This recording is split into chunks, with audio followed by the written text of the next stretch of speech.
Greetings, friends. Happy Captain Picard Day. I must warn you that there are tons of spoilers for Star Trek Picard Episode 3 endings and beginnings, but in addition to that, there's a lot of speculation, some wild speculation at that, and a lot of discussion of the other episodes of Star Trek Picard and beyond. So you have been warned. Please attend carefully. If you're here for it all, we hope you enjoy, and we look forward to hearing what you thought.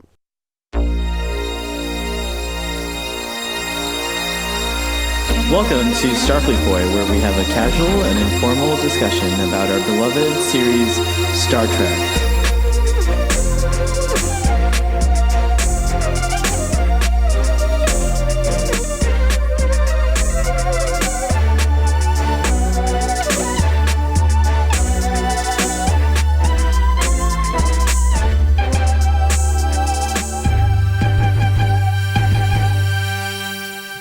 There you go. I'm back. Welcome back. Welcome back to Disorganized on the Tube. All right, we're gonna do the clap. Ready? Okay. 1, 2, 3, clap. 1, 2, 3, clap. 1, 2, 3, clap. Excellent. So you see, you don't have to do anything anymore. I'm recording both our audios. See on your computer, you see the little waveform happening? Yeah. Okay. Isn't it great? And then if I talk too much, see the little hand? You can just go and press the hand on there. See, and it lets you. Yeah, it lets you know that you want to talk. Okay. You see? But I'm usually impolite. I interrupt too much. I do too, so I think we could keep interrupting. It's fine. Do you like my? I'm cosplaying as Rios today. I wouldn't have noticed. With glasses. I'm his ESH. He has an EMH and an ENH. I'm his ESH. I wouldn't have noticed. Is this part of the expression? Are we back? Or not yet? We're back. Oh yeah, we're back on another exciting episode of Starfleet Boy, where we have a casual and informal conversation about Star Trek. Star Trek the Picard, not the next the next Picard. The next Picard. Today we're focused on Star Trek Picard, and I am cosplaying as the ESH, as I told you earlier on the La Sirena. So we have already found out that Captain Rios has an EMH, an emergency medical hologram. He has an ENH. I see that Commodore Trek on the tube is here. Starfleet, we have to talk. Do you want to know what I talked to Jean-Luc about? I want to know. I want to know what's happening with all of these discussions that you're doing on Thursday nights. You seem to be doing other discussions with other people without me, and I want to know. You must be discussing sensitive things. Wow. Oh my goodness. You're just going to have to make yourself... I'm sorry, I don't know what happened. I zoned out there for a minute. That was very cool. That was very well done. Anyways, he has an EMH, which stands for Emergency Medical Hologram. He has an ENH, which stands for Emergency Navigational Hologram. And then an ESH, which I'm cosplaying as. I think he might be the ECH. I think he's an Emergency Command Hologram. No, it says it in the subtitles, ENH. No, but I think him, the character that is not revealed to be a hologram, I think he might be an ECH that we don't know about. Oh, that blew your mind. It did tickle my... Oh, it did tickle my fancy. It tickled your speculation, Oh my gosh. If Rios is a hologram all the way, if it's actually La Sirena, that's the ship is actually a lot. Oh my god, that's just crazy. Anyways... You know what's interesting? That's too much. End the show. That's too much for my brain to contemplate. This is interesting because Index was the first indication of this, but Index was just an index. This we have like emergency medical holograms, that kind of stuff. So it means that in the definition of synthetics, it does not include holograms. Right. For some reason, although we don't know where Dr. Zimmerman is, but no, yeah, we don't know right. where. Well, Joe. I guess holograms can be what controlled better. Is that what it is? Maybe. I don't know. Like, because they have to come from like something. I don't know. It's very interesting. Well, they Very in interesting, the interesting, A500s. So I'm so surprised, but also pleased that you haven't asked what ESH stands for. My cosplay that I'm doing. I'm gonna go with Sahel. I'm gonna go with I think we'll leave it at that. I like that better than what I actually had, which was the emergency sexual. Yeah, I didn't want to go there. I was like, I'll just leave it be. PJ and I already went there. This is it. I just was trying. I live for Commodore Check on the Tube. I'd like to understand why it is that all of the jokes have already been done before I come on. I'm sickened now. It makes no sense. Very frustrated. We'll have to discuss this further.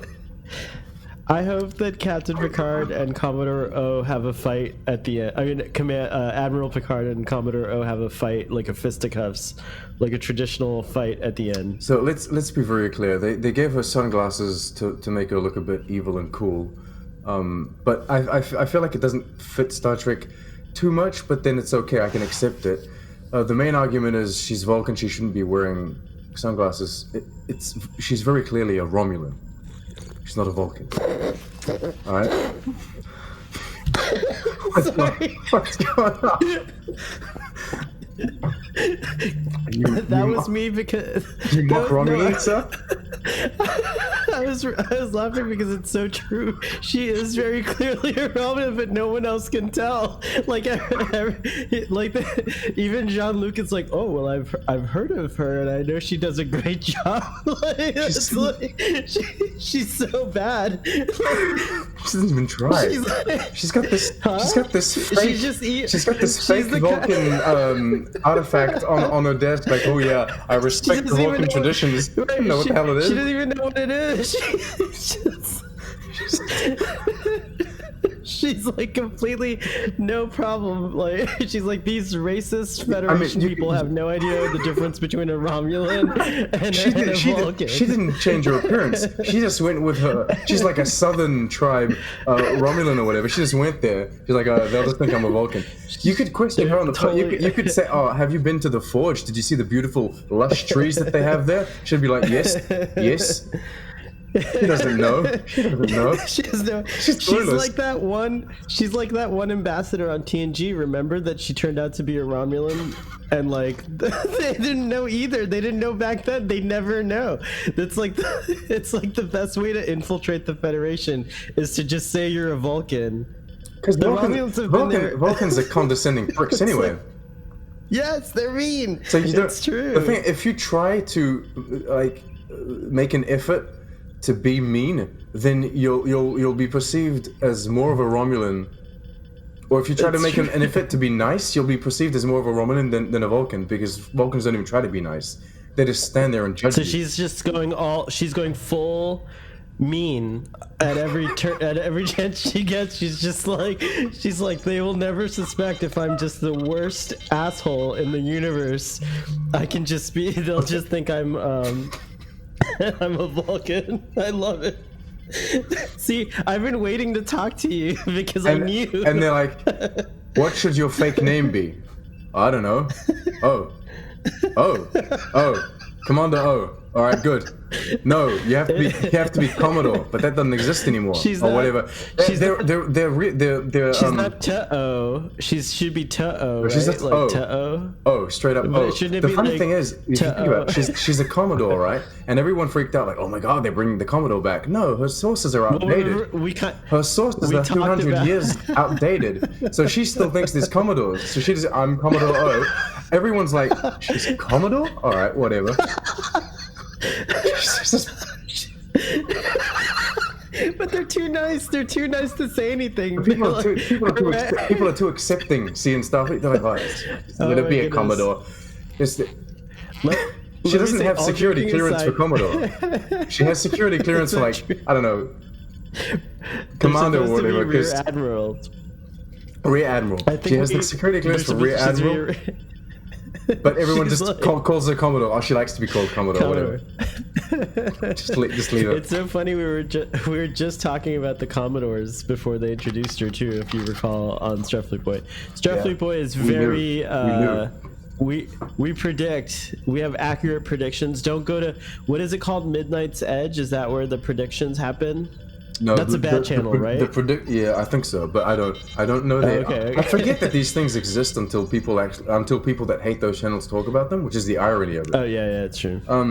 We're such bad YouTubers. We have an XB locked up in a room reading triangles to tell us the future. I like the XP. Did you like the XP? You didn't like the XP thing. I like the XP thing. I thought it was alright. I thought it was interesting. I'll tell you what.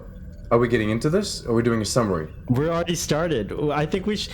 Last time I tried to. This is further discussions because you missed the Thursday discussion. You've already done. So I don't need to do summaries. You've already we done could them. just go full into it. Yeah, you can actually just start wherever you want. Like How you can is start your, with the worst, audience the best, reacting to the wherever- fact that I'm now doing second episode, like second reviews or second discussions to pick out? I really think I'm gonna get hate for it because you're beloved among the audience. Like probably if I think you're more beloved than I am on my own shows. No, that's bullshit. That's a lie.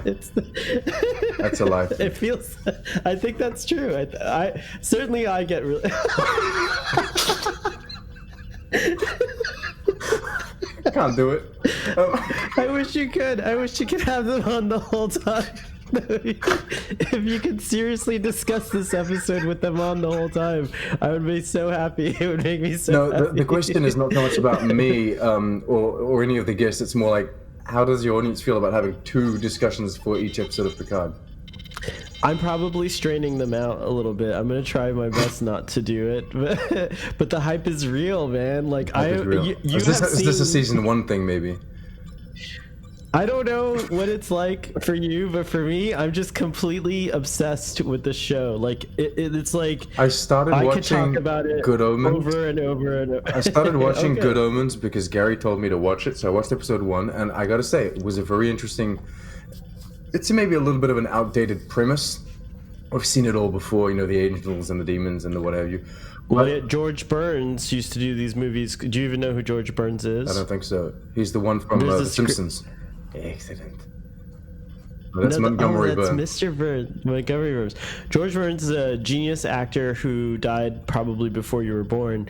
Your mom on the tube might know who George Burns is, but he played these bunch of movies in the 80s called Oh God. Then the sequel was like Oh God, You Devil, and it had all these like. Okay. It had a similar idea to this. So anyway, this thing. to wrap this up about the Good this is Omens, the because this isn't the Good Omens podcast. No, it's not. I started It's not, watching but that, shout and out to Gary, because shout out to Gary. I do want to say that I stopped watching that show, and it's not because it's bad. I've only seen one episode, and I was very intrigued. It's just that Picard arrived, and then I'm doing the reviews for Picard, and I'm watching it like 3 times every week. You can't do all of the anything time that I'm else. spending watching shows is just rewatches of Picard. So I mean, hey, there you go. we're in the same boat. I feel like we're in the same boat. I love it. But you do see it with a more critical eye than I do. I do. If I'm not mistaken. I do. Because that's what you study. That's your area. You are trying to be a writer. I don't know if a lot of people know that about you. I study nothing. I write when I have the time, and I want to voice act. when I Sean, have we the time. live in the United Federation of Planets. Like, there's not traditional schools, even though Children of Mars suggests that there are. It's you have like when you're born into the Federation, you're given like all the knowledge. Except that the if you're Federation has. except if you're Rafi for some reason. No one likes you, and you have to go live in a trailer. No, I think And that's you're Rafi. poor. And So there's no. Okay, I got to fight you a little bit on this one. There's actually no indication that she's poor. She does shame Picard for having a bigger, like, house essentially. she does. I think essentially she's status shaming or whatever it is. Like she shames him on the fact that he's rich, but he's got this big status.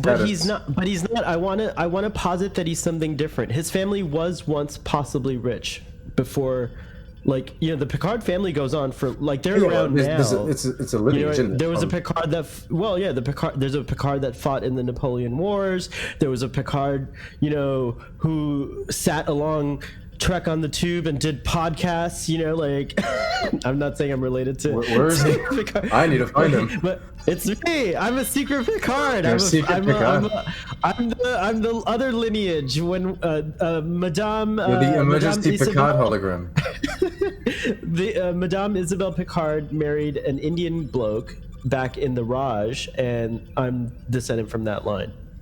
I just, of course I made that up, but but you know what I mean. Like, there's a lot of history with the Picard family. What he does is he's still continuing that estate. Like, I don't think it works the same way in the sense that like Picard has like billions of dollars somewhere sitting in the bank, right? Like, I think it's just like agreed that like his family's already had this estate for so long, and it creates happiness for a lot of people. I mean, they're producing wine, that's the ultimate happiness.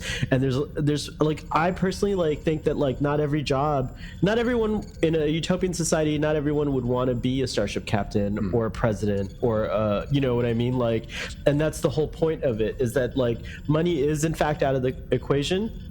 I think agree. she's shaming him for something else. I think she's shaming him because she's pissed at him for giving up 14 years earlier.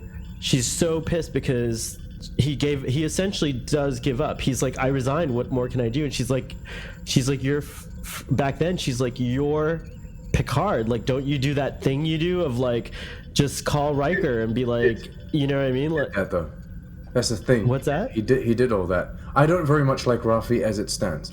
She probably will grow, but and evolve as a character, but I don't very much like her at the moment, and I think that her reasons for being mad at Picard are a bit kind of, I don't know. I don't really know why she got fired because Picard did something. Maybe she was following him.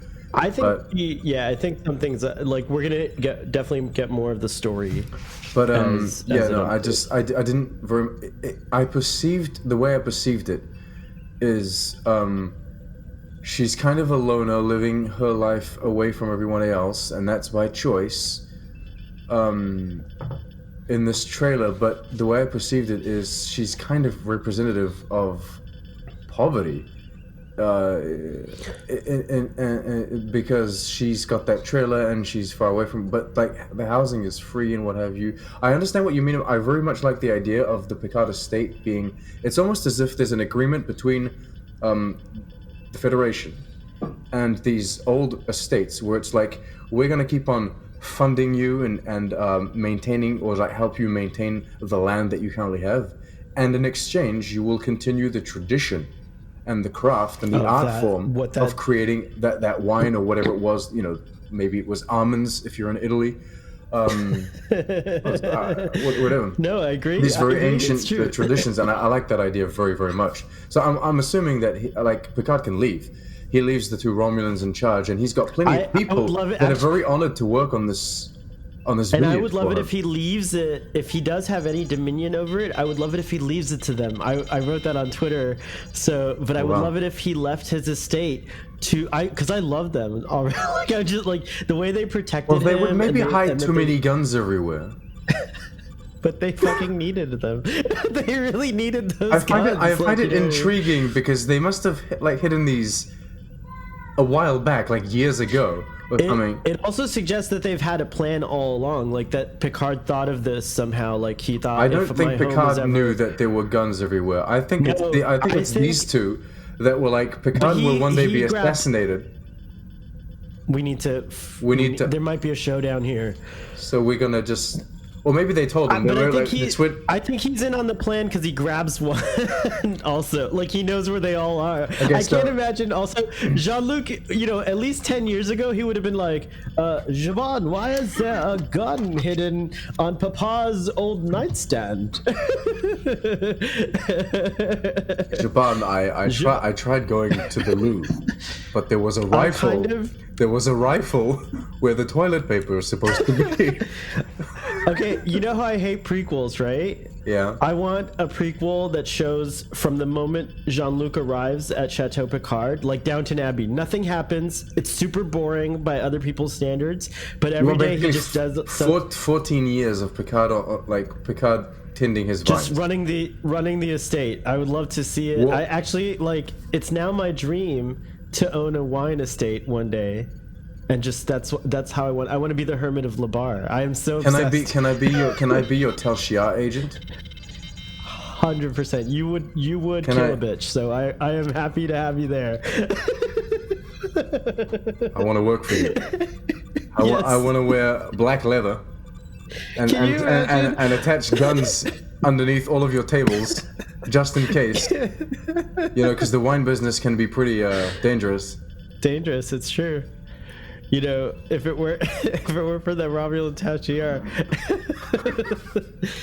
I when I first found out that Picard had Tashiar, for lack of a better word, farmhands, former Tashiar farmhands, they're actually estate managers. It's like having, it actually does parallel Downton Abbey. He is the lord of the estate, and they're his managers. That's Carson and Mrs. I can't remember her name. I don't know enough about Downton Abbey. I've only seen the movie. It's addictive. It's the kind of show where I'm glad it's a good movie. You like the movie? I like the movie. It was good. It was a good movie. You and wife on the tube. God, I would rewatch it with you guys too. Like, if she's watched it twice already. Oh, Sacre Bleu, Trek on the tube. She's watched it twice already. I'm the one that's late. I've been learning. Did you see what I just did? Yeah. Sacre Bleu. No one says that. Sacre Bleu. No one says Zut.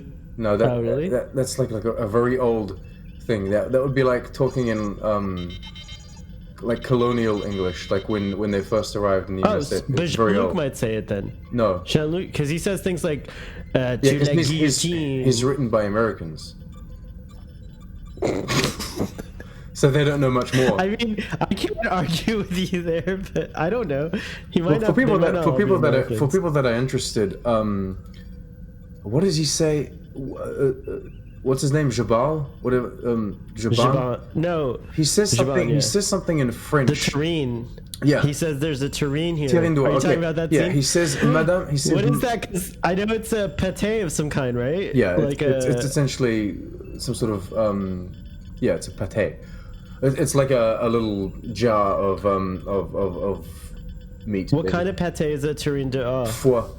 Foie. It's a foie, like a goose pâté. No, it's a liver pâté, probably. Oh no. No, he said no. Doigt. Sorry, not foie. Why the fuck am I talking about liver? He says oie, so it's goose.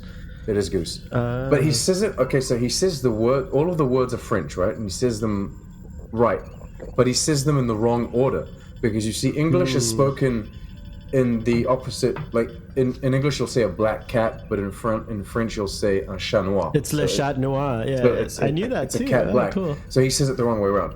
He says Madame Audrey's or whatever her name is. It's Arnaud, by the way. Madame Arnaud. Okay, so he says Madame Arnaud's terrine d'oie. Can you see that? I've watched it. Which is false. He should be saying La terrine d'oie de Madame Arnaud, the other way around. But he's Romulan, so it's okay. It's okay. You forgive him because he's Romulan. I like that. And also, what's his name? Rios says chez vous at one point, which is fun. At your house, right? Yeah, he says, well, chez vous is, at your house, at your place, which is cool. You are chez vous right now. I am. In the house of Starfleet Boy. Oh, yes. And I'm so happy. I love it. Oh my god. I don't understand why you're conflicted when you have all these things to love in Star Trek Picard. Like, it's so up your alley. Okay, you know what? Here's what. When I watched, and I admit this, I will say this in my video, I got bogged down in details that annoyed me the first time I watched it, and I kind of frustrated myself with these details that are very much details, and I come to realize that like with Discovery, I very much search for the things that I like in a show that I overall do not. And with Picard, it's very much the other way around. I like Picard, and there are details that piss me off.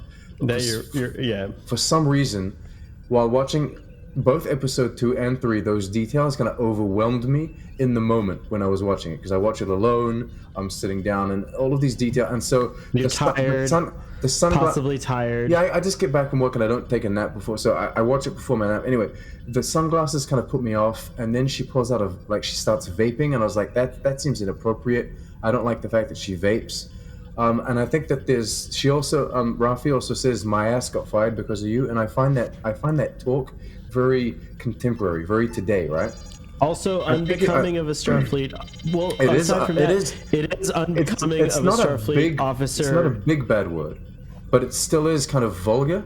But it's more so it's 21st century kind of basic talk, right? Like, this is how we speak. But I don't imagine them, like Starfleet officers of the future, speaking that way. So all of these details... They would actually use slang that's more contemporary. Like, they might actually use words like patak. I mean, I would... So one thing that I really... I think that would be interesting. Like, yeah, that's one thing I love about... some people are starting to draw parallels between La Sirena and, like, the show Firefly. You know... Where they got the Chinese words in Firefly. Yeah, but I would love it. Yeah, if you are gonna have swearing, kind of like how you are with like different features on races, like if you're gonna do it right. If you're gonna have swearing, like future people, especially in a federation with so many influences, wouldn't just use like basic ass bad words. Like they would use like legit bad words from other cultures. There would be trends that are different from our trends today. So 100% agree with that. The Universal Translator and the way languages work in Star Trek is generally something that I'm very forgiving about. Like, if they do something cool, then I'll notice it. But if there are mistakes, I won't go too in depth with it, because it never really makes any sense. You see, like, Klingon officers speaking Klingon on a ship that's a Federation ship, and they should be translated. You don't know why they go back and forth between Klingon and English, but whatever.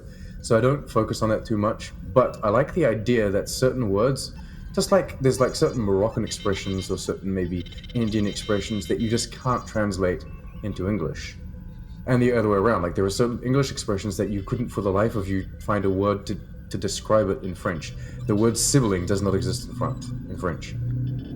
You have to say my brothers and sisters, but you can't say sibling. The word sibling does not exist. Like the word, what was it? Mythology doesn't exist in Romulan or something like that. So I like the idea that there is there's no valid translation for the word patah. So you would just say it. You just say it. If you have to say it, then you say it, because there's no translation to it. And it just comes out as patah. And it's never translated. It's never picked up by the translator, because there's no way to translate it. And I like that idea. That's really cool. Yeah. So that's very cool. You're right. Wow, that was an epic little flex of your knowledge of how the Universal Translator works, or possibly could work. But I like the idea that she could say patah instead of my ass got fired, right? She could, well, patah is like an insult to someone, I think, rather. But she could say like a swear word in another language. Anyway, yeah, she could have. So these details, I hope she does. These details. It's too late now. It's too late. They've already filmed season 1. Ah, damn it. Now, these details kind of pissed me off, and I got increasingly frustrated as the episode grew on, continued on.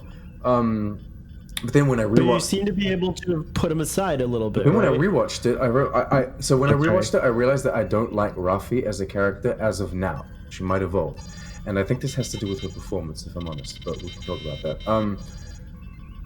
But the episode, I think ultimately, I preferred it than episode 2. I think my order for now would be like 3, 1, 2.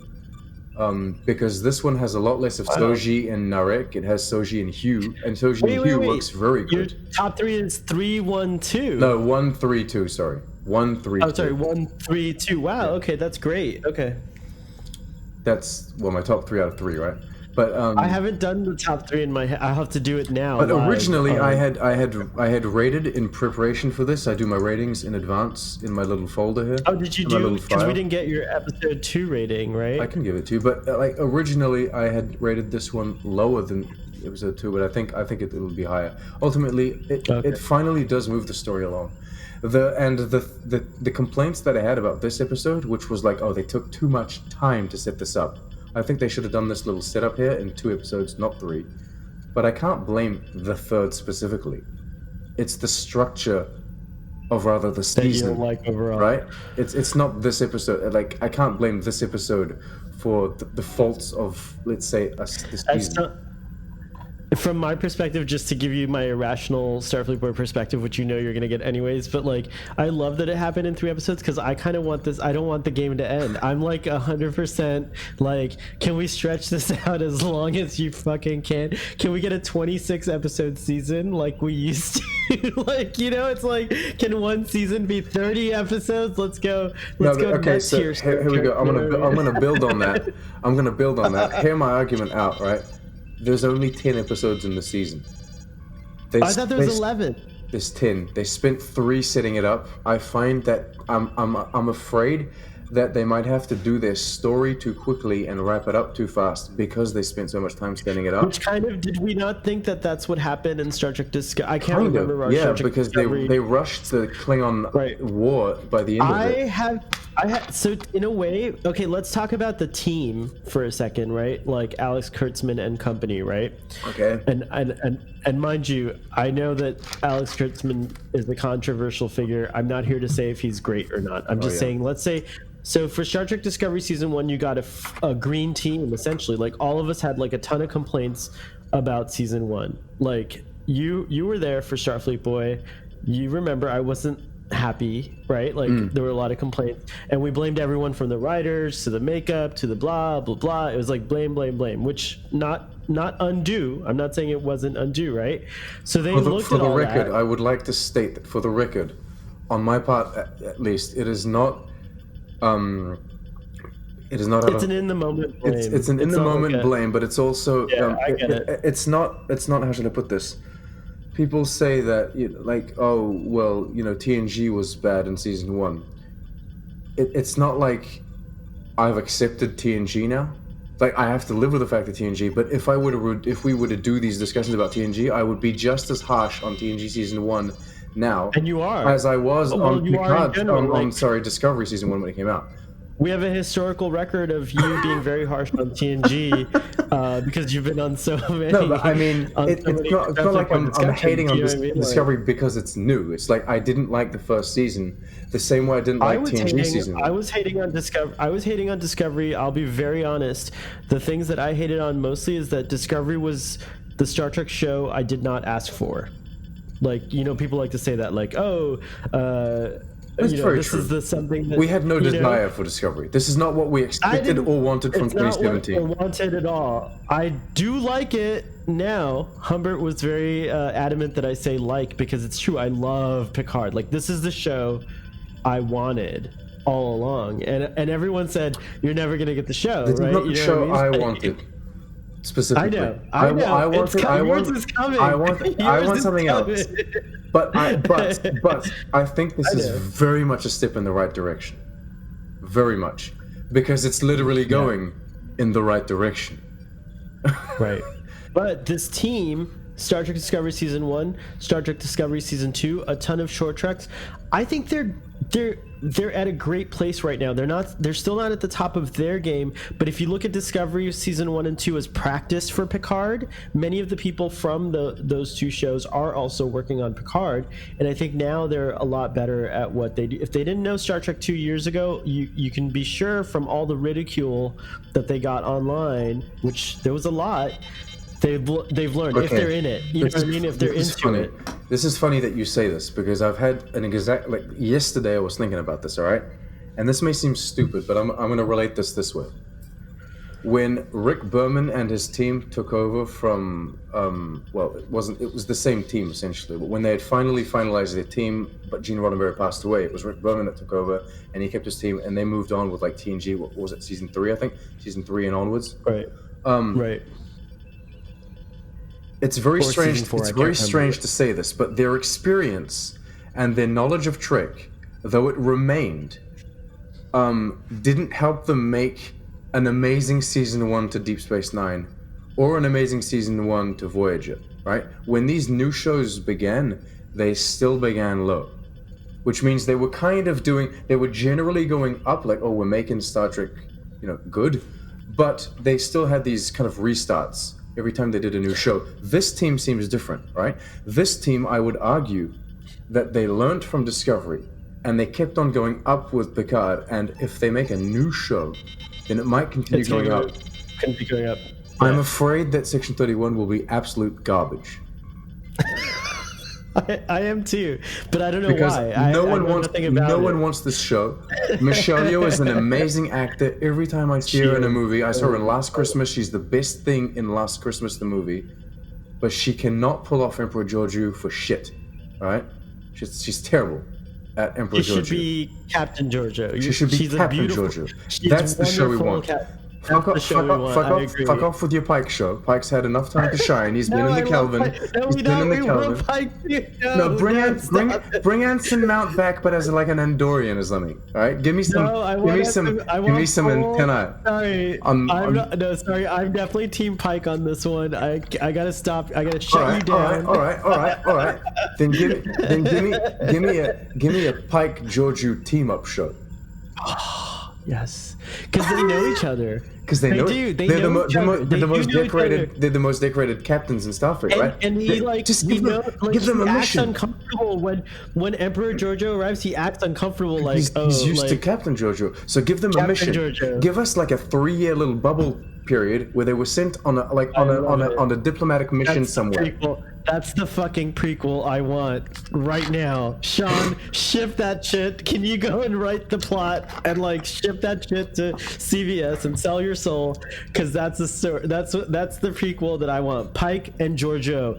I agree 100% that I would take Georgiou any day over Empress Georgiou, even though that's all we have right now. You don't have to have Spock and number one as like mains or anything. You can just have them in like second. They come in. Yeah. I just want Michelle. It gives you an opportunity to kind of so true. Now and then you can put in a bit of a Burnham, a bit of a. What if they served together as like lieutenants, like a lieutenant commander and a commander? Ooh. Like one of them. Oh, so you're thinking really before he was captain? Before he was captain. Yeah, and they had served together, but not see them climb up the ranks. See them climb up the ranks for their competition, right? Yes. And it gives you the opportunity to give us an alien captain for once, right? Their captain is an Andorian or a Tellarite or something, and we follow them on this ship. You know what? This is even better. It's a fucking Andorian ship or something, but they're the two humans that are on this Andorian ship because they're doing a cultural exchange thing. I love it. I love it all. I love all that.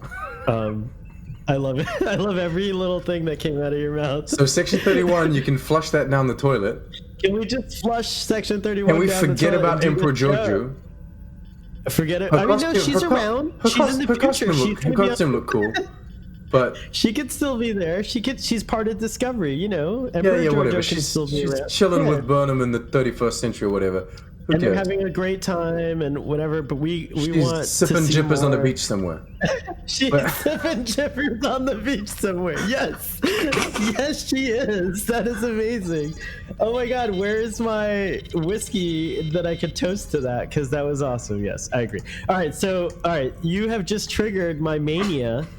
My hype is now on for this show. That's like the best idea. We haven't talked about this episode though. Because we're never gonna agree on everything. I already know that. Like it's like it's more about seeing you once a week and hanging out and talking Star Trek. Oh wow, I'm on it. Like I missed you. It's been 2 weeks. I've missed the heck out of you. I'm so glad that you're here. Thank you. Did you have a good week? I did. You have a good... I missed you too. Work is a bit redundant, right? It's always the same thing. So when I get home, I'm happy to be able to review these things. This is coming. Cool. All right, I've got a video about this coming. What is that? Kirk Fu manual? Yes. It's his fighting style? So, spoilers. Someone from Insight Editions sent me an email and said, would you like to make a video about a book that we could send you? And so I said, that's awesome. If there's no strings attached, right? If I can say whatever the hell I want, because I'm like that. and dude was like, you can say whatever the hell you want. I'm so proud of you. I'm so proud of you. By the way, okay, can we go back to Ruffy for a second? Go back to Ruffy with those smoking leaves.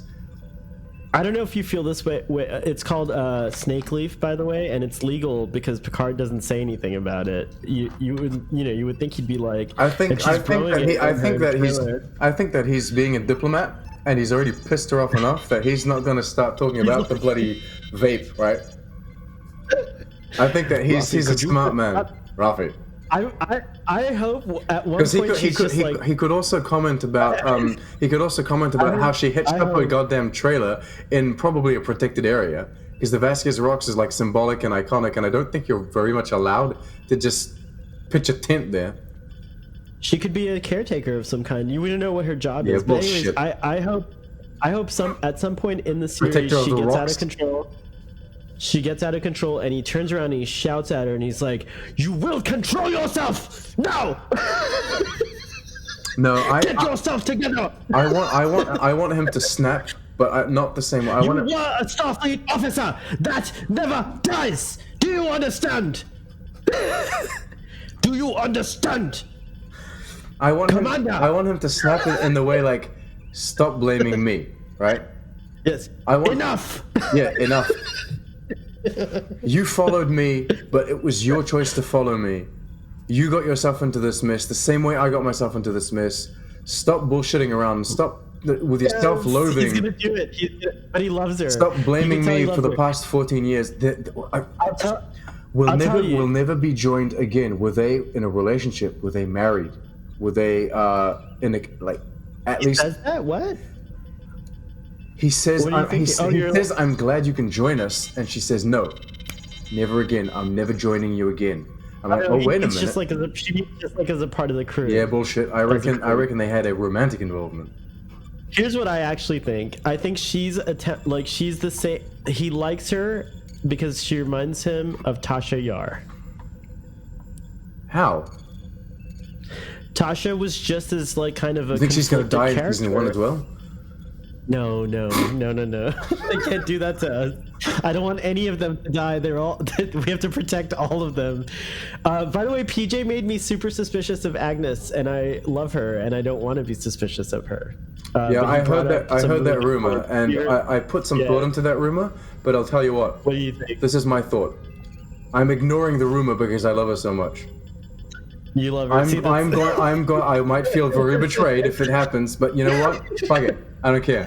I love her too much. She's too much a ray of sunshine in the show, and she's too joyful, and I love her, and so I refuse to believe that she's evil. I think she's gonna be romantically involved with Rios. Well, and Rios reminds me of Riker, by the way. He's kind of like a fucked up Riker. He's a messed up in the head. All of his holograms have a different accent, don't they? Yeah, I didn't make the distinction the first time round, but the EMH has an English accent, and the ENH has a Irish, I believe, accent, or like some kind of Irish derivative accent. I just found out through the Cheeky Feckers challenge that there's a ton of Irish accents. So I was very. By the way, thanks for challenging me to do that. Did you like my? You liked it. I liked everyone's. It's fun. It was really good. Bloody Larry Nemechek got on it, so that was cool.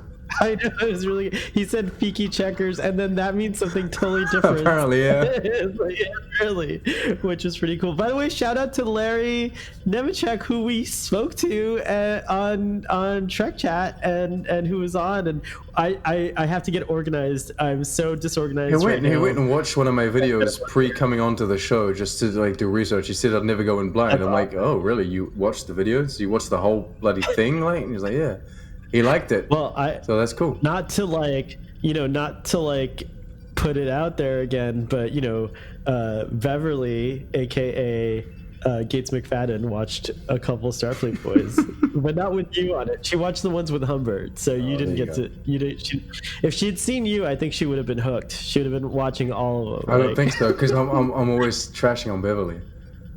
No, oh, you are. That's right. I hope she never sees your house.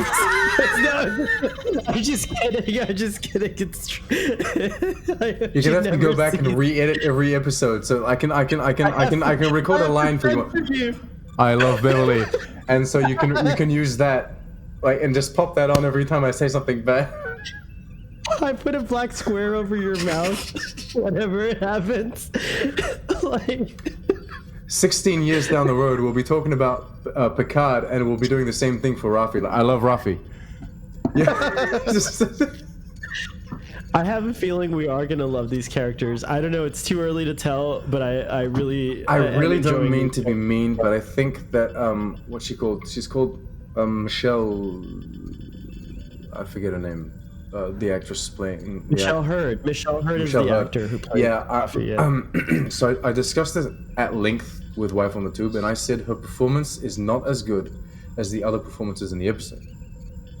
And I said it just is. It feels less natural, but I've never seen her act in anything else, so I can't say if it's like.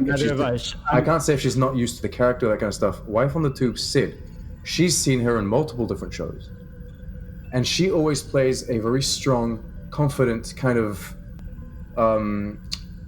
knows what she's doing person. She's not like a lead character. Yeah, she's not broken in any way. She's always very she knows where she's going. She has her shit straight, right?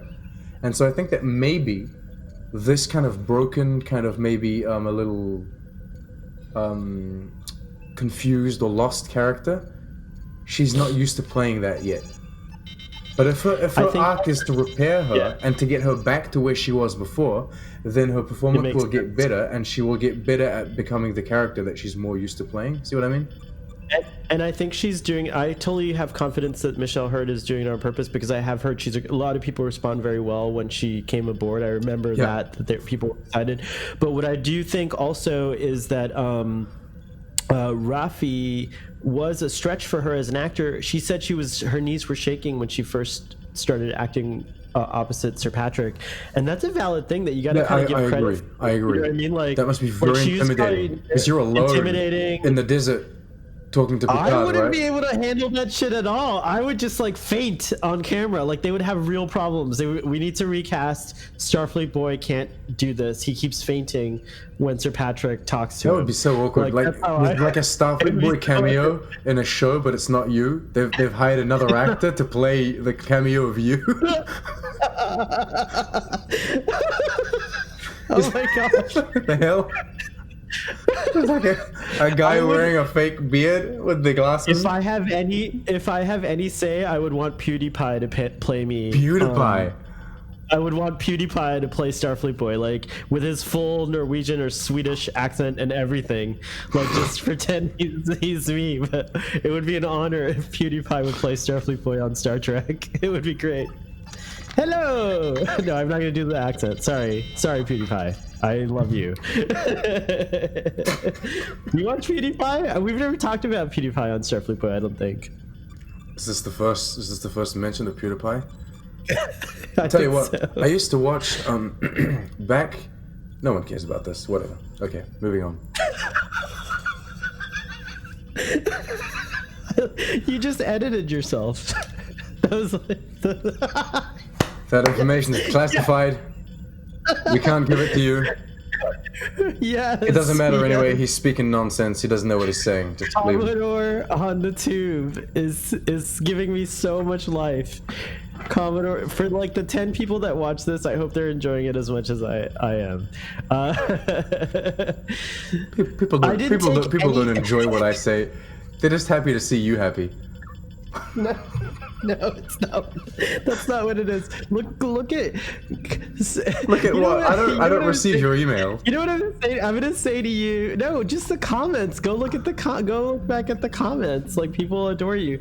But I'm gonna quote Spock in Star Trek 2, which you don't like that much.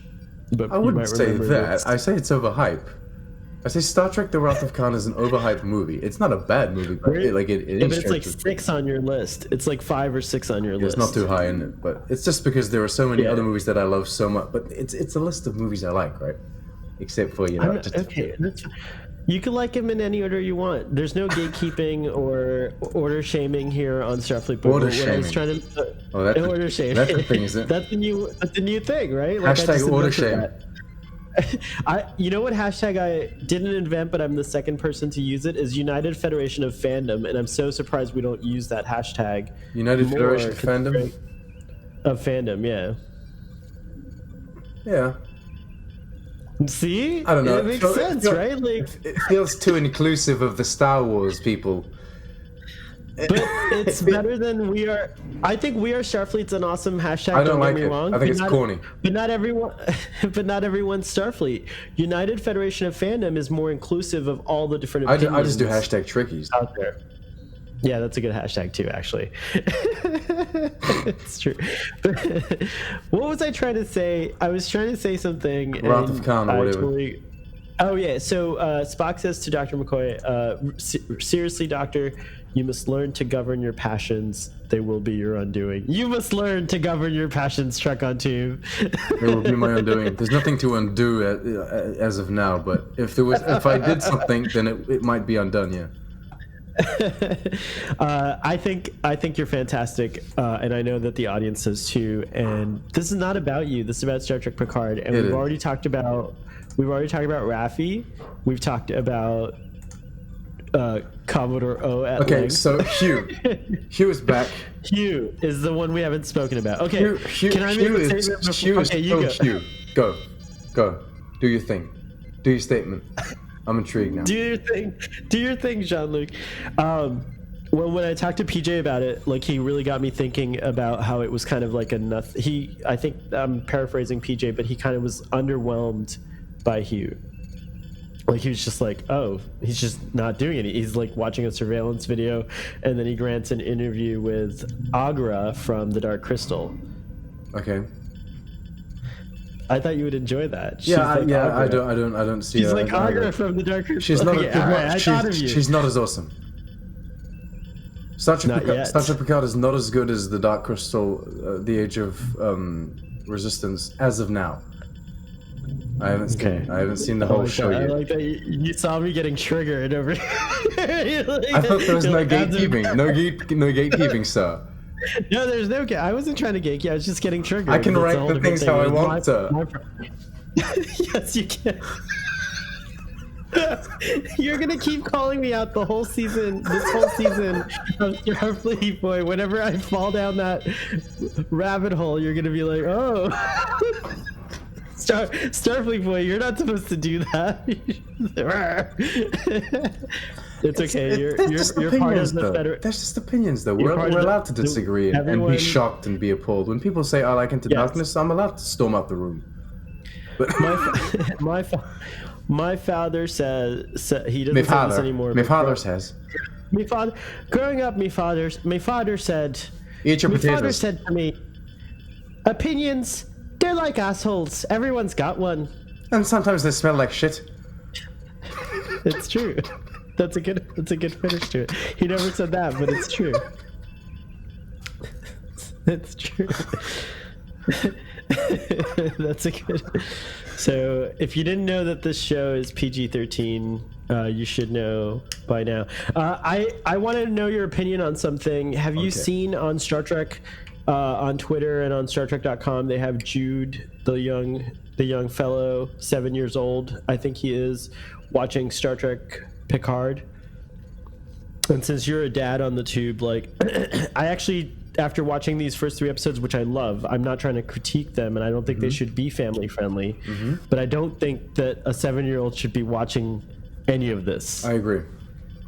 It's too violent. I agree. And too real, but not in the sense of like, not just too violent, it's also too adult. It's like very real. Like the Raffi smoking. Mature. I agree. So there's the obvious, very explicit, very obvious things. There's the swearing, there's the smoking. We could talk about the alcohol. By the way, she's drinking a Saurian. I know you're going to do all the Easter eggs. She's drinking a Saurian brandy. Anyway, there's also Caecilian. Do you know the Caecilian opera Easter egg? Yes, that's Soji. Oh, you already know it? Dr. Girardi's listening to it. Did you notice that on her there's a thing written on her trailer? There's a thing written on her trailer, which is the trailer is made by a species that we've already seen in TNG. Really? Yeah, that's so cool. Oh. By the way, that is by today's standards, she may think she's living in a hovel or poverty, but by today's standards, that's a pimped out fucking trailer. Like, if you lived in that, it's not a bloody chateau, but still, it's nice. Yeah, but still, it's like it. You know, it has a replicator inside for sure. What the hell are you complaining about? Come on. So that's what I'm saying. Like, I'm trying to say, it's like relative. Like, all these things are very relative expressions, if you will. But what we were talking about. But yeah, I don't think a kid should watch. Yeah, no, okay. We're saying kids shouldn't be watching this. There's all the explicit, like, very obvious reasons: the swearing, the drinking, but then there's these other things. The violence is very well directed. So you can see that, like, the fights are very good. They're very, but then there's also Romulans melting, people exploding. Just the scene where they, in episode 2, where they take off the bloody implant from the board. Yeah, it's too adult. Children should not be watching. I'm saying I'm loving it. I'm loving it. But I wouldn't too. show this to my kids. And this is where my argument comes back in. There still should be a main Star Trek show, which is kid friendly. Right? It's about exploration. It's about absolutely not. Yeah. It's about exploration. It's about discovery. It's about space and Final Frontier, and it is for everyone. And that should be the main show. And then you can do your side quests with your little things here. As of now, children cannot watch Star Trek, and I think the solution is not Nick Trek, which will be a very, very kid show. That's not the solution. Right. Star Trek was always a show for adults, but that kids could enjoy and kind of use as a template. We haven't had a show featuring the USS Enterprise. I think that's going to be the show that does that. Whenever they decide to go back, whatever it is, they have to fix the bloody galaxy first. The idea is they need to fix. They need to fix everything that's going on with the Federation. Once Starfleet and the Federation is all good, once the Romulans and the Cardassians, everyone is allied, then we can find a wormhole that takes us to Andromeda or something. Yeah. Oh god. And then we do a show with that would honor Gene Roddenberry. And then you do a show about the new USS Enterprise that they build, with a completely diverse in species cast, and they send them to Andromeda. Yes. The most ambitious show ever created. You could actually do a mini fleet, because you're exploring an entire new galaxy, essentially, like an entire new. So what you do why not have a whole? You're right. To add dynamics, you have like 5 ships. You can have one that's Andorians, one that's Tellarites, one that's humans, one that's Romulans, whatever. All of it. One that's Vulcan. Send them over. You follow the main ship, so you can do mostly humans, like, if you want, so that we can relate and you don't have to do too much with the makeup. But these other ships are there, right? You say, you'll go that way, we'll go this way, and the others will go through the nebula, and we'll meet up on the other side. And 3 episodes later, they meet up again or whatever. That would be interesting. I love that you sold yourself on 2 pilots today of Star Trek. The more I talk about them, they can't do them anymore. What do you mean? Well, if you pitch them an idea, then they can't do it because... But we didn't pitch it. Like, we're from the future, and we know these are shows that you've already hired us to do, CBS. I'll tell you what, Sean and I... Full disclaimer, you're allowed to, like, I don't know what it's called, but I'll sign a verbal contract here. You can do the shows. I won't sue you. I won't ask for money. All right. Download and reference this video. But I do want to be on set bringing. I do want to be on set. Oh, there you go. There you go. Coffee. He's putting conditions. Just it's such a small condition. Can I just not bring coffee to everyone? I want to be the coffee boy, the Starfleet coffee boy. PewDiePie's playing me for real on the actual screen, and then I'm bringing him coffee along with everyone else. You don't want to take the coffee to people. You want to be at a table and the people come to you, so that you can meet all of these people as they come to you. Why would Patrick Stewart have to walk to me? No, that's very true. There's not a reason. This is not something that he can barely walk as it is. He can't walk to you.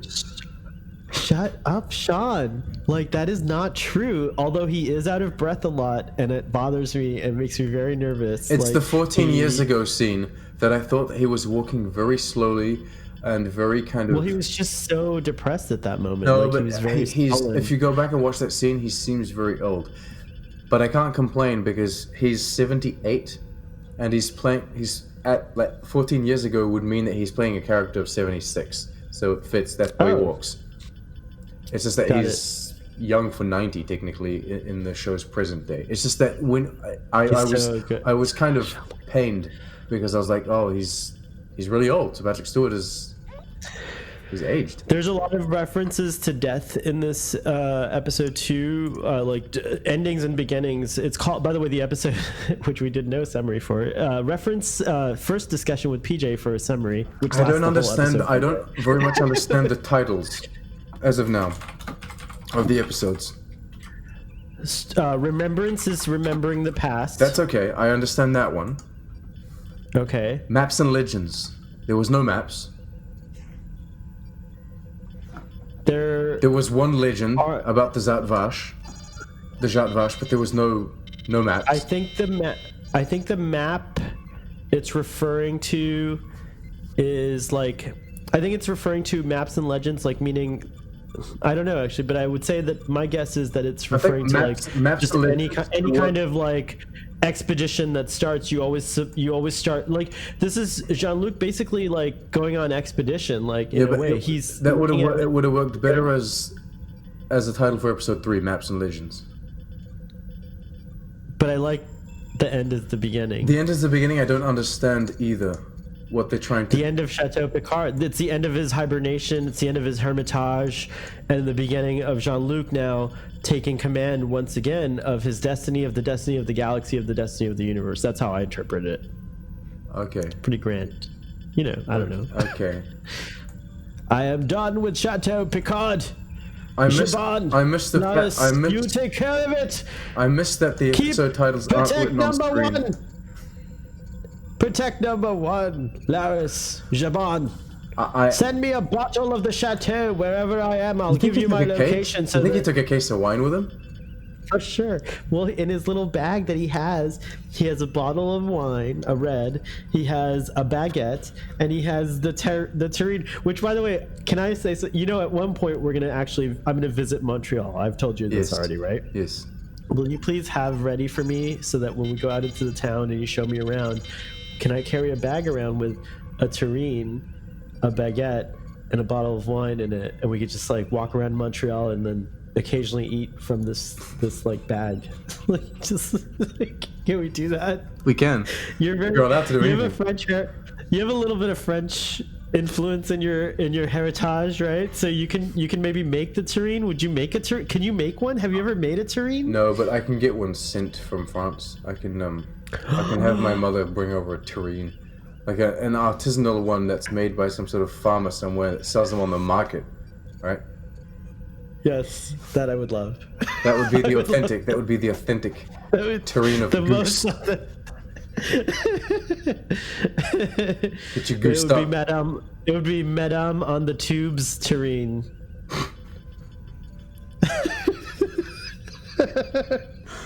Madame on the Tube, is that my mother? Yes. From now on, she's MME on the Tube. Madame on the Tube. In English, though, it sounds like she runs a brothel. Is that why you came up with that idea of a spiky dildo? Did you grow up in a brothel? I grew up in a brothel. Is that what an unconventional brothel. With the spiky dildos. No. So, okay. Oh my god, I can't believe we went there. Well, okay. Brothel on the brothel on the Tube. I've never been there. I've never been to any brothel. Good. I went to Amsterdam and saw the red light district. That's about as close as I ever saw got. it. You're like, oh, there it is, and then you left. I like walked around. You know, like it's a thing. You have to look around. I have opinions about it, but we won't go into them on Starfleet Boy. What else can we talk about? We're kind of talking about all 3 episodes, right? We're talking about all 3. Do you agree that it plays out much better watching it back to back after? Have you done that yet, by the way? Have you watched them back to back? No, I will do that when the season ends for my season review. I'll watch the entire season. But I think... Shit. I think... I wanted your back to back... No, I'm just kidding. It's all right. I think that this is... I think that this is very much a binge show. That's how they made it. It will be better, you're saying, once it's played out, right?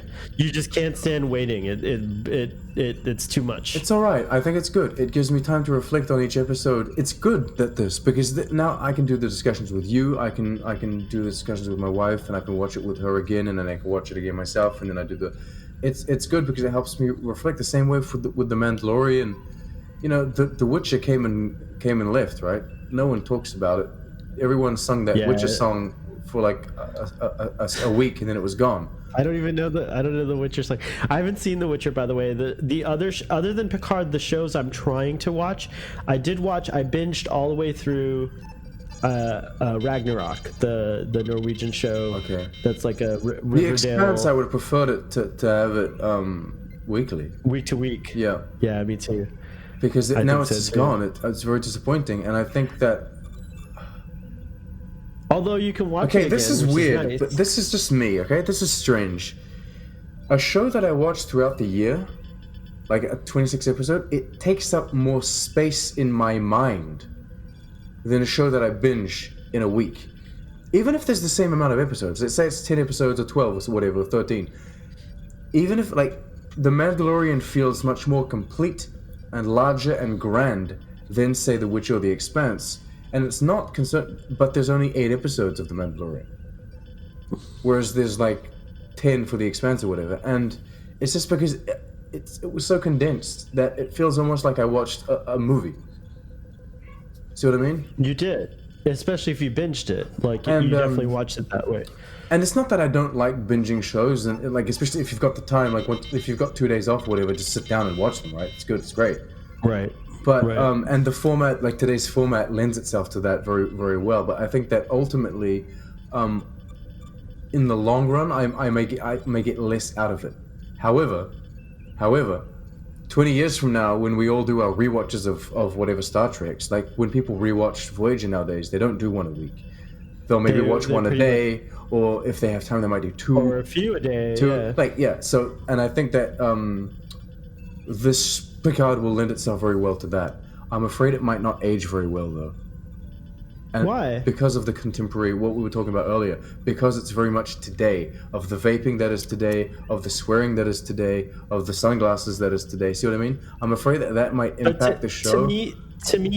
To me, I don't think so. I think those elements, while they make a big statement, the technology, I think they'll just not be as important as the bigger story, which I think is very true. But here's the thing: when you take TNG, which came out late '80s, early '90s, you look at the tech. Nothing seems outdated, even though, like, technically he's turning laptop screens and what have you, and the like data isn't hooked up to the cloud or whatever. But it still doesn't feel dated because it's still very much a view of the future. Whereas this show, the way it does the replicators, for example, it's 3D printing, and I feel like that's a step back. Instead of looking at the technology that we have today and try to make the technology in your show look like what we have today, you should be looking at the technology that already exists in the show and push that further. You see what I mean? Well, I want to talk about the technology we've seen so far, but I'd like to make kind of like add on to your statement. One of the things that I like about how vague the technology and how it works is that in TNG is that, like, yes, it did not predict the internet, but Star Trek is not trying to predict everything. First of all, no, but it just so happens that it it's did. Also right.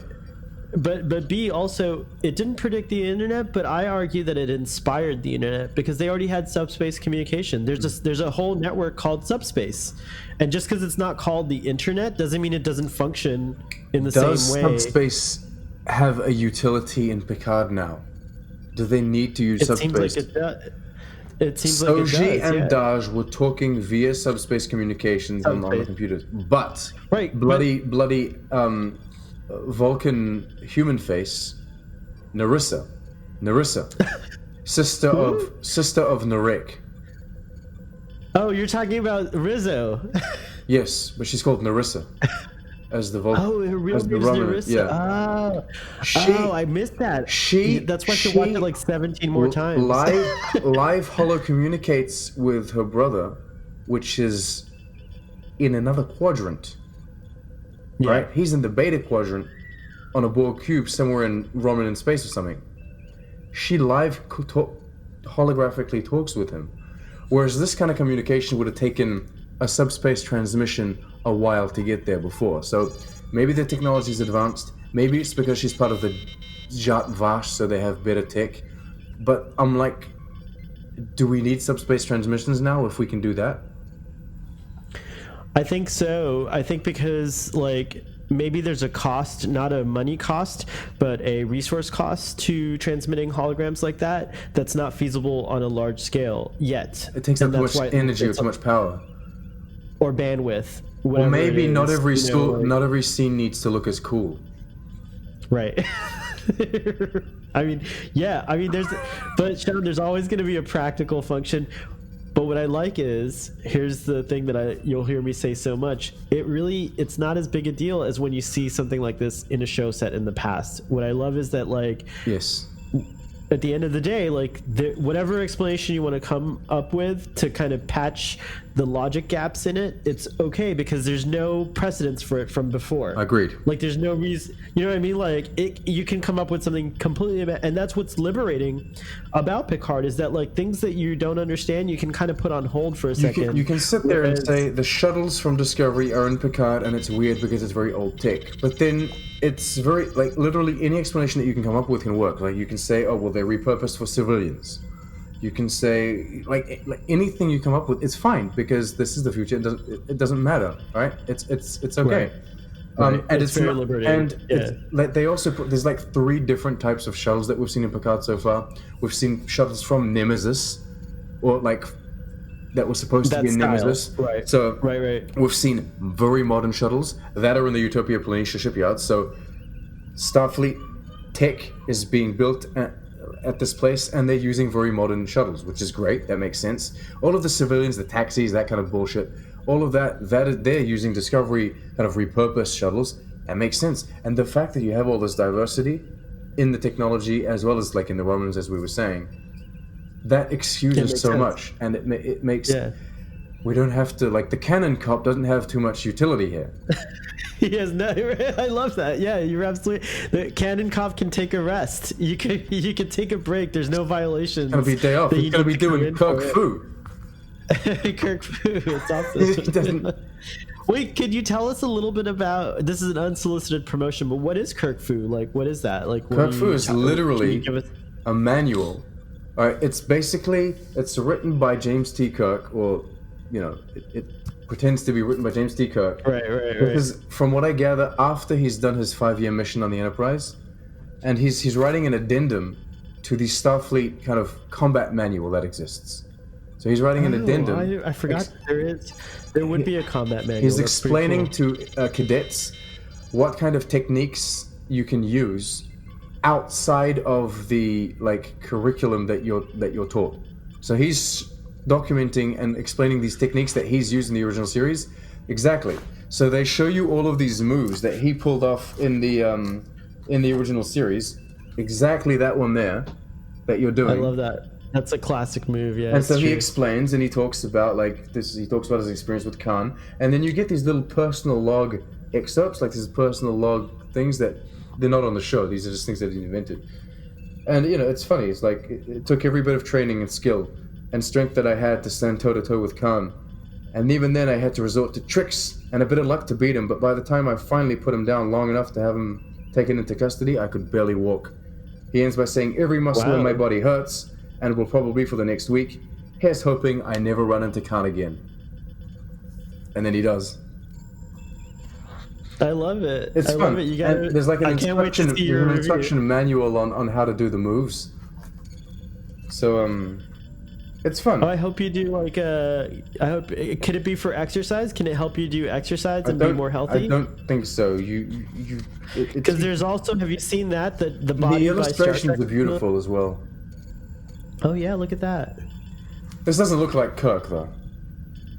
I like it. It's a stylized cartoon Kirk. In fact, I very much enjoy the art style, but it's not Kirk. Like if you were to take away his shirt, it's just someone else, right? He looks like a much older Ketwalski. That's a compliment. I think he's a handsome cartoon. But this is Nick Fu. Nick Fu. It's true. Like, don't we have to rate the episode? Yes, we do. But I'd also like, if you don't mind, what I'd like to do is rate the episode. I'd like to hear your episode 2 rating. Oh, okay. And then I would like to also hear your, as a 3-parter, imagine it's a 3-parter, what would you give it as a rating as that? I think it works because this is the first chapter. of Star Trek Picard Right. in a sense, right? Right. And I want to talk about the soundtrack before we go. Should we do that first? Have you listened to the soundtrack? I have not listened to the volume one? soundtrack, and I won't be Do you listening have any to of it. those?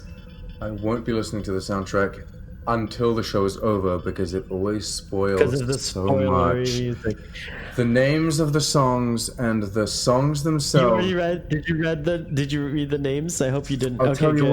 what, I have to admit, they released friggin' the Greatest Showman soundtrack before the Greatest Showman came out, and I went and listened to that, and it was such a bad move, right?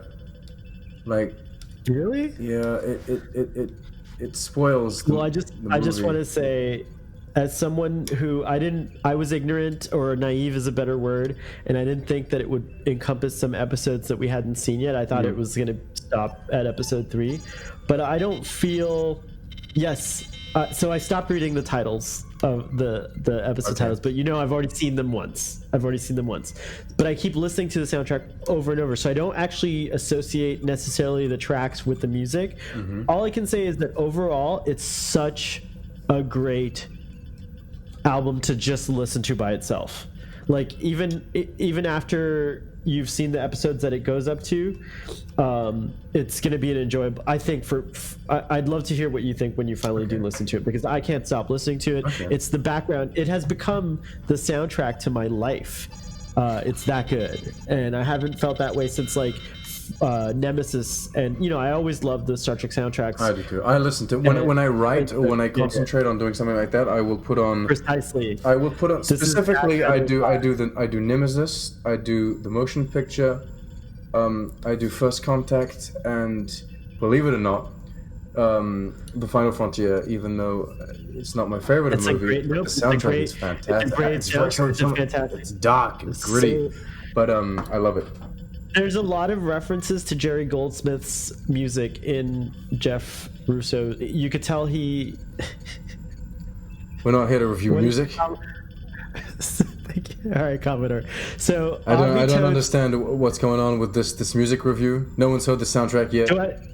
Let me ask you a question. For Picard, do I still go first? Like, do you guys still don't trust my ratings? Like, for Picard, do we break that tradition, or do we still I go first? We Vulcans don't trust any humans.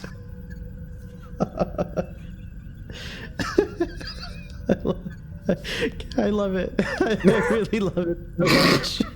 So good. And you do look like Ready Player One, by the way. I do. 100%. Which annoys me. You look like. No, he's. What great. if I What are you try talking going about? backwards in this race? No one's tried that in 55 years. Oh my god, you look so much like Ready Player One. It's brilliant. I think Patrick Stewart. My friend is revealed to be a girl, but everyone knew that. It's so obvious. Stop it. I have The to say bad guy something- is Ben Mendelsohn from Star Wars, just playing Ben Mendelsohn from Star Wars again, because he does Right. Ben Mendelsohn from Star Wars in every movie. Wow. Except think he's in actually- Captain Marvel. I think he's the best thing in Captain Marvel. He's great at Captain Marvel. He's also great in the Quentin Tarantino film about the Nazis. Ben Mendelsohn? What, are you talking about Inglourious Bastards? Yes. Ben Mendelsohn's in that? Yeah, that's where I discovered him. That's the first time I ever saw. No, Ben he Mendelsohn. existed back then. He's Yeah, he's been around relatively for a while. recent. No, he's an Australian. They come to life at like 45. What does that mean? They're in cocoons or something? Like, what does that even mean? Like, that's the craziest thing I've ever heard you say. No, spiky dildo's still the craziest thing you've ever said. But that's up there. Like, they come to life at 45. I think he's not You even might be messing 45 up though. our- No, he's 50. Look, he's 50. He's bloody 50. All right, stop it. Is he an Inglourious Bastards He's or not. not? He's not in Inglourious Bastards. I'm gonna. He's not. Tell You're you wrong. You're what. mistaken, man. Tell you dare you. what I really enjoyed is that you didn't go on your computer searching for things, because you can't for Star Trek Picard. It's all new. You don't have to go back and find out anything. It's all new. So I give this episode. You do the rating first, then. You still do the rating first. I give this episode a 10 plus. Holy so anywhere from 10 to infinity. I give the first 3 episodes as a grouping, or as a pilot. Some people I don't call it a pilot, like as a premiere, I guess, as the epilogue, if you will, or no, not sorry, the prologue, if you will.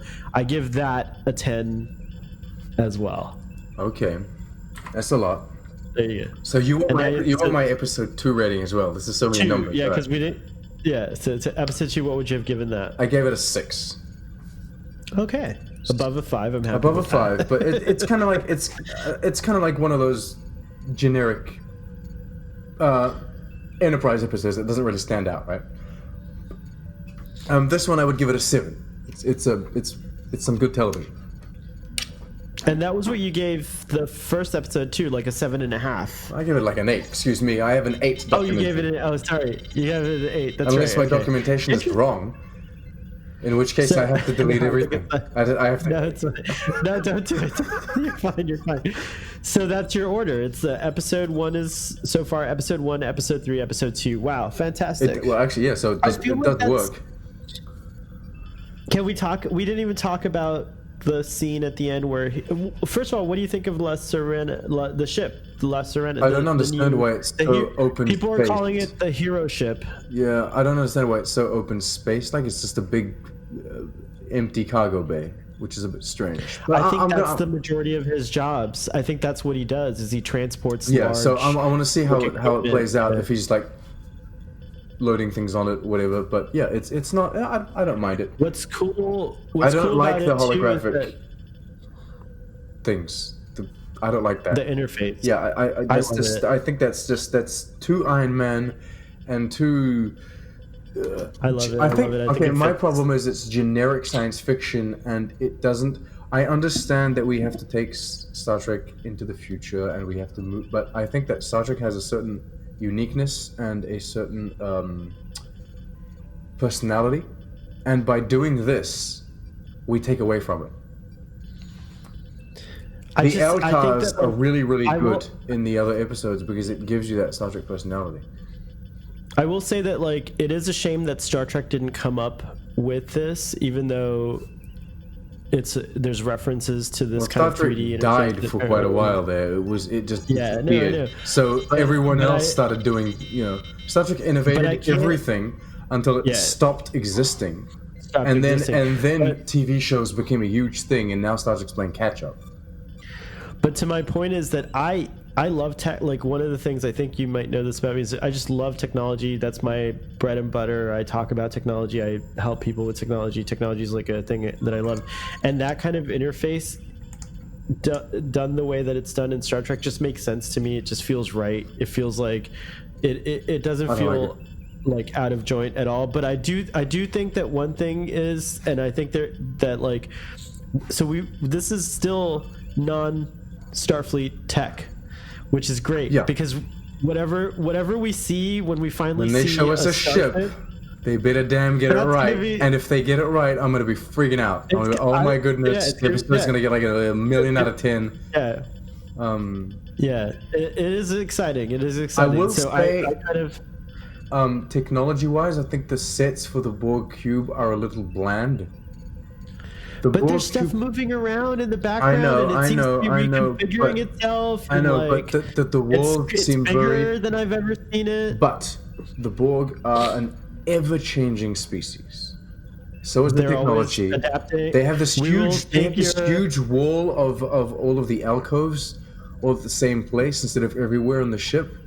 I don't mind. It's fine. I think that it's okay, especially considering the Borg cube has been there for years and years, and it's also been heavily modified by the Romulans because they have like crew quarters in there now. So I'm fine with it. But it is a very different interpretation of what a Borg cube should look like. I don't like the CG fly-throughs, which is weird because it's strange because in Voyager or Enterprise, I've always loved when they back away from the Borg cube. I think it's awesome. But in this, it feels so fake. Like it feels like you're moving through these video game kind of decors, and it's a bit strange. I love it. See, I was telling PJ was saying it feels very soap opera-ish, and I think I eat that kind of stuff. Oh, you love the drama. You know what I mean? Just do I really? I'm a Romulan. I love the drama. You love the drama. I feel like I'm coming out of the closet as a Romulan. I also think Narek is. Yeah, I think that Narek is hot. I think the Romulans in general are very interesting. I love Laris and Shaban. They're like goats. I love them. The greatest of all time. I just like so them. into it. I like them. I think it's finally. Excuse me. You know Excuse me, but you think Narek is hot, but you just wait till bloody Elnor comes around. No, I'm dead. You're gonna be freaking out. You're gonna be freaking out. You're gonna be fainting. You can't even finish the episode of Star Trek because you'll be fainting. Every time he fights, right? Every time he pulls out a sword, he goes, oh Lord. I don't know if he'll ever hear this, but I don't know if he'll ever hear this. But Evan Gora, the actor who plays Elnor, he's a model. He's the exception because he's Australian, but he's not 45. See, he came out too early. He's definitely not. But they shipped him off to Europe. Early on, when they announced that he was on, I congratulated him on Instagram. He was so gracious with his time, and I try not to bother celebrities, even though I want to, right? Like I want to be like, "What's on your mind?" I take full credit for that because I sent you that bloody article, and I remember I was in an airport when I noticed that he was cast, and I sent you that. I was like, "Check out this! Yes, you did. Check out this hot Romulan." But aside from being hot, Eldor looks like he's gonna be a great character. Like, did you see the little preview that they showed on? No, I didn't watch it. Oh, really? Okay. But you're not watching those, right? I saw, but I saw a few interviews, and he seems like a very sweet person, and he seems very humbled to be like in such a great. I think he's flipping out. I would be flipping. He's probably the youngest cast member, if I'm not mistaken. You know what? Imagine the actor. Imagine Jonathan Delaco as well, because Jonathan Delaco, like, he hasn't had. This is not mean at all in any way. 2 episodes. He hasn't had the biggest career, and he was in 2 episodes of TNG. Now they're bringing him back, and he's bloody center. Right? It's like him, Jerry Ryan, and Sir Patrick Stewart, and they're like the main, right? And they're like, yo. It's epic. It's epic. It's so epic. Like, great. imagine being. It's amazing. It's true. It's awesome. true. And they all seem to be well deserving of it. Word of advice to every actor out there. If someone offers you like the shittiest, smallest, crappy role in any goddamn franchise, and you're like, whatever, you might be coming back 25 years from now and becoming the main character of like a spin-off or something. So do it. Do the role. Even if it's just one episode. Really good advice from Trek on the Tube. But just going back to Eldor for a second, like I won't spoil it for you since you haven't seen it, but the little backstory that they seem to be setting up is exciting, and we'll talk. I hope to talk to you about it in great detail on the next episode when we talk about it. Well, you've already exhausted all of your topics anyway. You've talked about it with other people, so. Wow, this is becoming a thing. Like, I'm gonna have to try to do something about this. No, you're fine. You do. I promise to have. I'm just honored to be able to do the second discussions. Little Woman is a movie. I'm sorry, I don't know why I'm thinking about this. Little Woman is a movie that I went to see in theaters with my wife. With Timothy Chalamet, who should be on Star Trek also. And by the way. I think that everyone and Bob Odenkirk, which was funny, but it's not about them. It's about Saoirse is her name. I forget her family name, but she should also be on Star Trek. It's there are 3 actors, the 4 Little Women. They're all fantastic. They're all amazing. And go watch the movie. Everyone, go watch that movie. It's great. Fantastic. All right, we'll check it out. All right, so we have exhausted everything on here. Is there anything you'd like to promote before we head out? No. I'm carrying on my channel. I have the kind of overview. It's not a review. It's just me looking at the book. There's the book video coming out sometime soon, and I'll be doing my episode 3 review for Picard. Excellent! I can't wait to see it.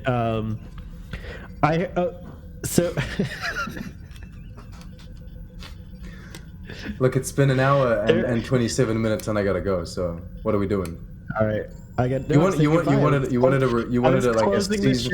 a season like a chapter rating, didn't you, or something?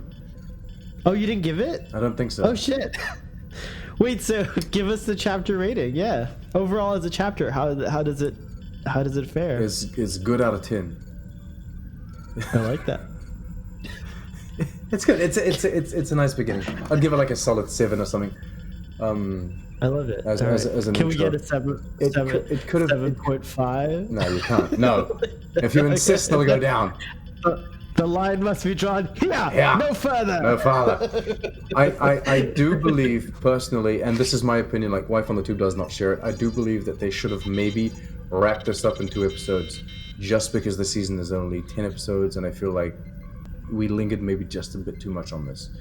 And we didn't need so many long scenes with the Daj and this. With the Soshi, and the needed all of it. You want to edit like 45 minutes of Narek just chilling in his room. To your credit, when I do the initial reactions, I somehow blank out on the board cube parts. I just focus 100% on what Picard's doing. Because I'll tell you what, this is the thing.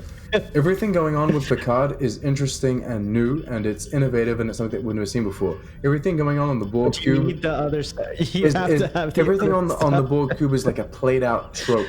It's already been done before. It's already been seen before. See what I mean? I don't know where they're going. Actually, to be really honest, I'm talking about the bad Romulan that's trying to seduce the I woman. love it. I don't think he's gonna stay bad. I think he's gonna get turned by her. He's gonna die. Her humanity. His sister's gonna kill him. Is he romantically involved with his sister? There's a little cringiness to it.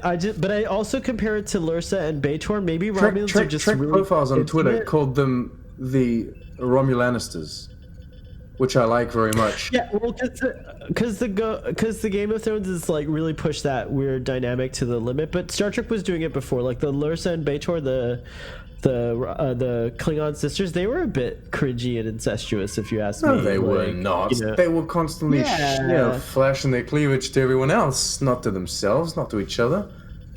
I don't know. I got a cringy vibe, but this I will say. So that is one critique, even though it's still give it a 10. See, but this is the kind of mature content that maybe you shouldn't be like 7-year-olds maybe shouldn't be watching this because they don't quite understand or know how to interpret all of it. It's not just one thing though. It's a lot of other things. Yeah, no, but absolutely. What I will say about this content is that I do think that considering that Game of Thrones did it, that does feel very derivative. It's like, do something new. Don't make them incestuous. Yeah. Let's make them. My phone is literally going to turn off. So bye. Okay, we need to live long and prosper, and we'll see you next time. I'm going to stop the video, but have a great time, and we'll see you next time. Thank you so much for having me. I love you all. I love you all. Alright, stopping the video, and now I'm going to stop the recording. Okay. And what's cool, you can't